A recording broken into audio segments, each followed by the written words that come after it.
We are speaking with John Wright from Lehto and Wright. They're going to be playing at Art House in Decorah this coming Sunday night. Jenny, I'm getting excited about this. I can see that. Because all the prog rock fans in this community that I'm not exactly sure who they are, maybe... to hear that these guys are influenced by them. Yeah, hearing all these great influences, I think I may get to meet a lot of them face-to-face on Sunday night. I may be able to pull your wife in on an interest level here, too. I noticed, John, that also on the Thrashing Machine, you have a song that's a piece from medieval Italy. So you really have run the gambit of musical influences in this album. Yeah, that's a good one. We haven't done that one live in a long time. So I'm glad you noticed that. That was... That's exactly what it was, an arrangement for violas that I pulled off of a recording of music of the Renaissance. And sat there. It took about a year and a half to learn it because the music's not really written that I'm aware of. So we just sort of, and it's in a funny key, so you have to sort of tune the guitar funny and just kind of learn the parts. But that's actually, that one I think we actually did mostly live in this studio when we recorded that. So thank you for noticing. Tell me about your partnership with Steve Lehto. You all have been recording for pushing 10 years now. How far back do you two go? I met Steve in 1989. So I don't know. That's not any indication of our age, hopefully. But I met him in '89. We were playing in a Latin fusion band together. Of course you were. Right. Yeah, that directly leads to I got that. Folk rock. Yeah. That's a short walk off a long pier or whatever. Long walk off a short pier. But we were doing that, and we just stayed in touch. Right around, I had done a couple solo albums. And I had Steve and our drummer Matt on those. This was 1998, I think. And we were in the process of making a third John Wright solo album, and it morphed into a band, morphed into Lehto and Wright, because we started rehearsing together. Steve started bringing in arrangements and ideas. And kind of when we started making that recording, we just changed the name of it to Lehto and Wright and started creating stuff as a team. And it's been working for you since. Yeah, it has. And it really, it's been based on just, I think, mutual. We both essentially like a lot of the same music, oddly enough. So that's really what it's been about. We set out to, for us, we're audiophiles. We like listening to recordings. We like the bands that have influenced us are very important to us. So they has a deep resonance and all that. So we just were trying to set out to emulate that or just make cool recordings. That's all we really wanted to do. That was the mission statement, and we really didn't have any idea about gigs or how much we would gig or anything like that. But I have a bit of a music business head on me. It's what I do for a living. So I dragged us kicking and screaming into the live performance arena, and we've been pretty much doing that ever since. What are you guys like together on stage? Because it's obvious that that conversation comes easy with you. Do the two of you have a good time talking up there, or is it really like, let's get to the music? Hopefully a little of both. Good. I listened to recordings of us live over the years, and I talk too damn much. Lately I've been cutting back on the chatter. An actual traditional folk concert, there's a lot of speaking. Yes, absolutely. And you tell a story of the song. And it's one of the beautiful things about a concert like that is it's an opportunity. Right. Actually, you feel like you're a part of a big conversation. Right, and that's good, and we've done quite a bit of that over the years. But when you're conducting, if you're at a bigger show, a festival or something, you want to minimize that, especially if you're trying to increase the impact of a rock band. Mm-hmm. You don't see King Crimson up there yakking away, and No. they don't say anything actually, Right. or any of those other bands of that nature. So hopefully it's good banter, whatever it is. I love it. I would love to know right now. So you're driving, and I want to talk about who you're picking up here in just a moment. But who are you listening to when you're driving? Well, Steve's got an iPod. So you guys are listening to everything. Yeah, I would say everything from well, we used to haul CDs on the road, but those devices became into existence. I think it's everything from Crosby, Stills and Nash to Bartok to some weird medieval thing to any of the aforementioned, whatever the mood, or it could be Keith Jarrett or I don't know. You could quiz him on what's on his iPod, because that's generally what Avenue of the Saints between St. Paul and St. Louis takes a while to get from one end to the other, so there's plenty of time to listen to all that stuff. That's true. Yeah. So you're actually picking up someone along the way. You've got a videographer that you're picking up, because you guys are working on a documentary. Yeah, we grabbed him while you were playing that song. He's been grabbed. He's been forced into the car already. Yeah, it's a young filmmaker named Zach Nichols, who we met a couple years ago. And he's been stalking you around the country ever since? He has.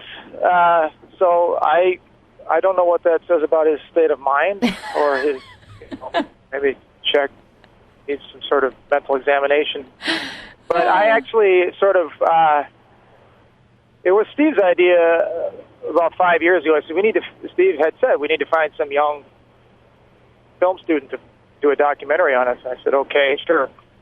Go ahead, So the cameras will be rolling on Sunday night? Yeah, he's always got it running. I got one on me right now. It's I get used to it after a while. They just on all the time.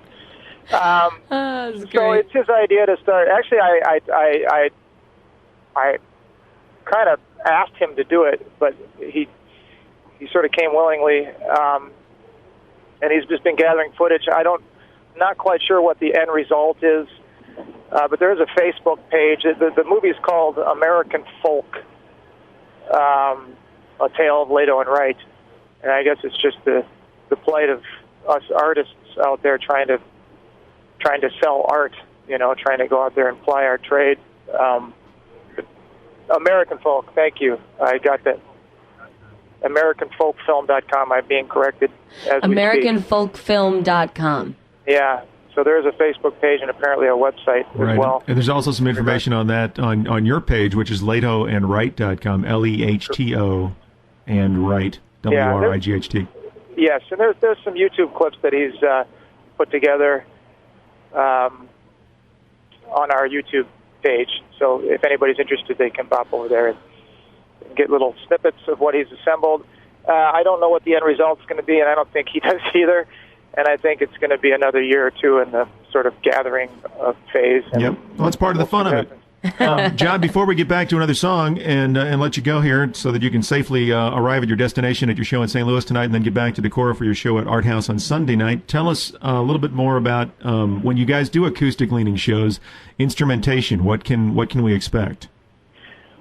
2 acoustic guitars and a mandolin and whatever percussion our drummer is able to assemble in the space provided.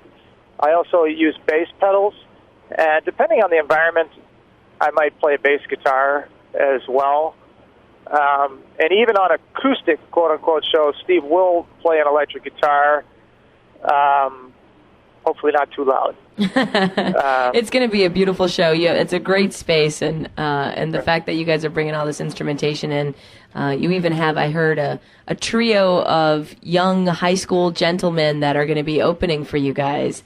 Cool. Tim, they've got Lucas Bleckeberg, Gabe Smith, and Axel Snow, who are going to come in and play a little bit. So maybe the next generation can learn a little bit from you guys on Sunday night. What does this trio do? Gosh, I think they're bringing in, I think, a mandolin, guitar, and we'll have to see. They're pretty multi-talented. I think probably a violin. Oh, good. So, yeah. All right, we've been talking to John Wright from Lehto and Wright, performing at Art House in downtown Decorah this coming Sunday night. John, you got 48 hours to get that King Crimson cover all worked up for us. That's all right. Do it, man. I'm looking forward to it. I want that on the documentary. I want that cover with Tim grinning like a school kid. Yeah, acoustic guitar with the distortion. That's been done, man. I've got the distortion pedal in my line. Trust me, it's there. Do you have any other requests? Any other Crimson requests we can work on? Just let me know. Okay. Well, just think about it. A little yes request. There we go. I could make a bunch of yes requests for you, but Careful this is what you ask for. Yeah, it's not about me. Well, I've been looking for where all the yes fans are around here. At least I'll get to meet John and Steve on Sunday night. Okay, we're gonna leave off with a track here off the other CD. What do we have? We've got the Nancy Spain song we're gonna play, right? Yes. Yeah, that's probably one of our. If we had any hits, that would be the greatest hit number 2. Right. I think it seems people seem to like that one. It's right down the middle of the road, folk rock ballad kind of thing. Perfect. Well, thanks again for joining us on the air this morning. I know you're in transit. We appreciate you taking the time, John, and to all the crew in the car. Get there safely, and we'll see you here Sunday. Awesome. Thank you guys so much for the opportunity, and we'll see you in a couple days. You bet. It's Lehto and Wright here on Artist Direct FM 100.5 with Nancy Spain.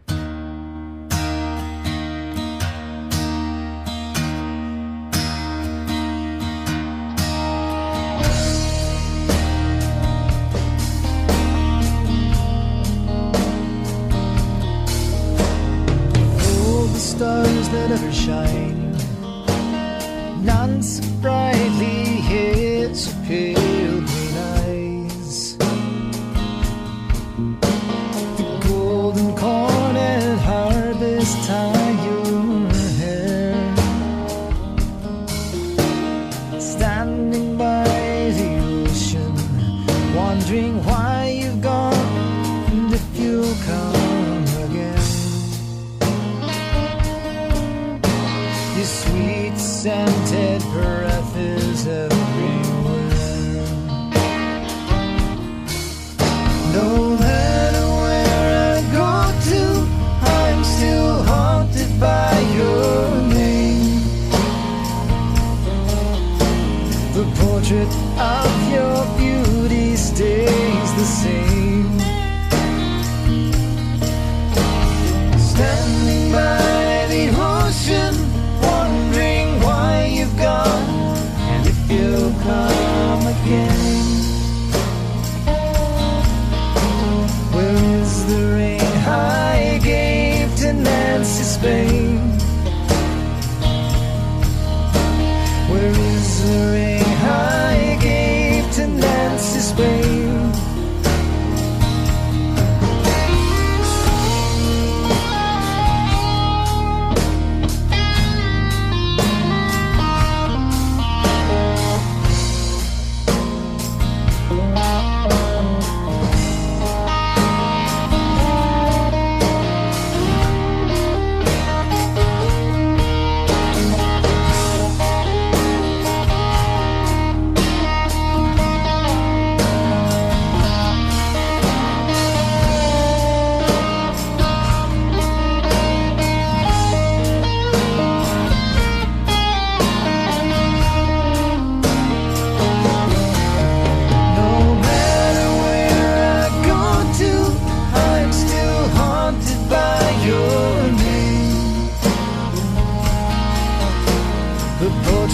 Of your beauty stays the same. Standing by the ocean, wondering why you've gone and if you'll come again. Where is the ring I gave to Nancy Spain?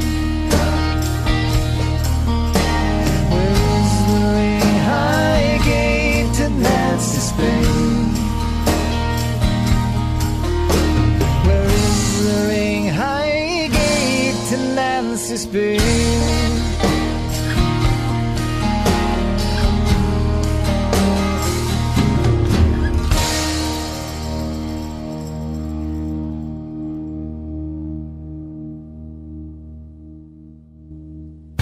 Thank you for listening to Artist Direct, presented by Holstrom Jewelers, Elm Street, Cresco. Catch Artist Direct again next week, right here on FM 100.5 KDEC.